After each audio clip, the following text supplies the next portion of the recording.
ఏందండి? ఇంకా ఎన్నండి? ఇలా సమాజంలో ఉన్న మనుషుల్ని ఆలోచిస్తే ఒక్కొక్కడు ఒక్కొక్క దానికి బానిసై ఉన్నాడు. ఒక్కొక్కడు ఒక్కొక్క దానికి దాసుడైపోయి ఉన్నాడు.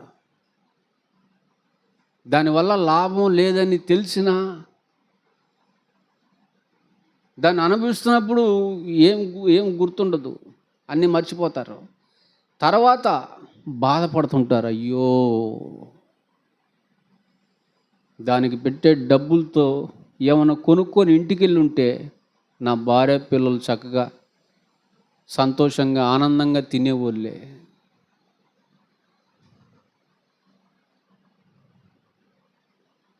నా కష్టార్జితాన్ని ఈ రకంగా నాశనం చేయకుండా ఇంటికి తీసుకెళ్తే నా కుటుంబం అనుభవించేదే. ఏమంటే చాలామంది పేదవారు అయిపోవడానికి కారణం ఏంటంటే ఇదే.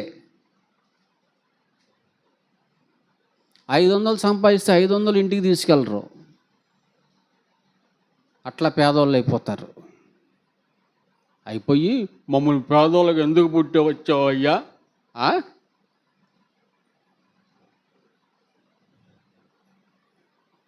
కష్టపడి సంపాదించి దాచిపెట్టుకోరా అని దేవుడు చెప్తుంటే నా కొరకు నీ కుటుంబం కొరకు దాచిపెట్టుకో అంటుంటే నువ్వు కష్టాజీతాన్ని సగం తగలబెట్టి వస్తుంటే పేదోడు అయిపోతావు. దానికి దేవుడు అబాధ్యుడు. ఆయన పిల్లలు ఎప్పుడు మంచిగా ఉండాలని కోరుకున్నాడు ఆయన. నీ పిల్లలు ఎప్పుడు బాగుండాలని కోరుకుంటావు, పాడైపోవాలని కోరుకోవుగా. మరి నీకే ఆ మనసు ఉన్నప్పుడు ఆయనకి నీకంటే గొప్పడు కదా మరి ఆయన. ఇలా ఒక్కొక్కడికి ఒక్కొక్క దానిని అలవాటు చేసి బానిసలుగా మార్చి నాశనం చేసేస్తున్నాడు. అది మంచిది కాదు అని తెలిసినా అదే మంచిదిగా కనబడుతుంది, అంతే. అదే మంచిదిగా కనబడుతుంది. వాడేసి ముసుగు అలా ఉంటుందన్నమాట. మనిషిలో ఉన్నటువంటి నిగ్రహ శక్తి కోల్పోతారు. వాడు కోల్పోయేటట్టు చేసేది ఏంటంటే వాడు మాటల చేత నిగ్రహ శక్తిని కోల్పోయేటట్టుగా మాట్లాడతాడు. హవమ్మ నిగ్రహ శక్తిని కోల్పోయింది, కంట్రోల్ చేసుకోలేకపోయింది.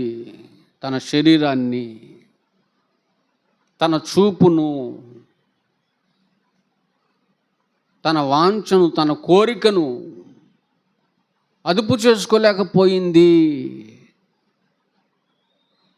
అది తప్పైనా, దానివల్ల ప్రమాదం ఉందని తెలిసినా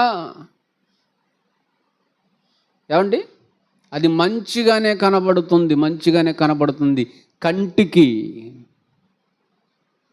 అలా అందరికీ అన్నీ చూపించేటువంటి అపవాది.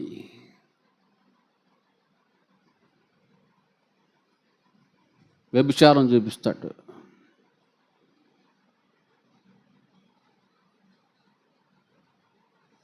నిగ్రహ శక్తిని కోల్పోయి చాలామంది వ్యభిచారులుగా మారిపోతారు.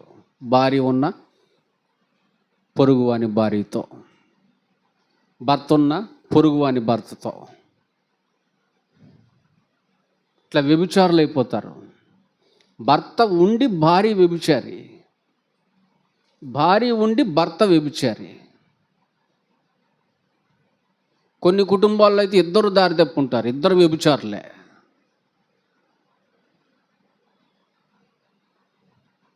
కానీ ఒక అండర్స్టాండింగ్తో బతుకుతుంటారండి. అదే ఆశ్చర్యం మాకు. మేము ఆశ్చర్యపడేది ఎక్కడంటే, అబ్బా ఏం అండర్స్టాండింగ్ అబ్బా వీళ్ళకి.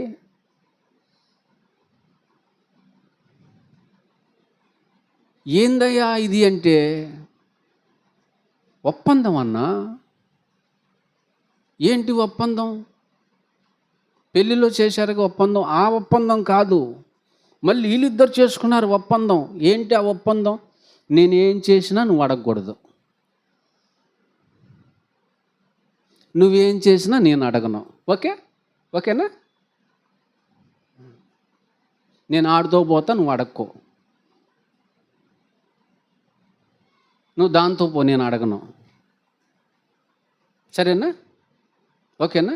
ఓకే. నువ్వు నైట్ అక్కడ పడుకో, నేను నైట్ ఇక్కడ పడుకుంటా. ఓకేనా? నువ్వు ఈ ఊరు వెళ్ళిపో, నేను ఆ ఊరు వెళ్ళిపోతా. పిల్లలు పిల్లల్ని అన్నారే, మరి పిల్లలు ఏంది? పిల్లలు ఎడిపోవాలా? బుద్ధి శూన్యులు.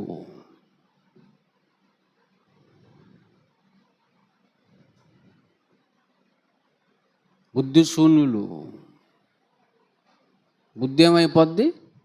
శూన్యమైపోద్ది. ఇది అండర్స్టాండింగా? నేను ఎంత సంపాదించినా నువ్వు అడగకూడదు, నువ్వు ఎంత సంపాదించినా నేను అడగను.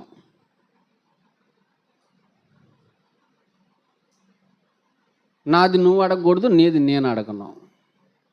నాది నాదే, నీది నీదే. ఓకే? అండర్స్టాండింగ్.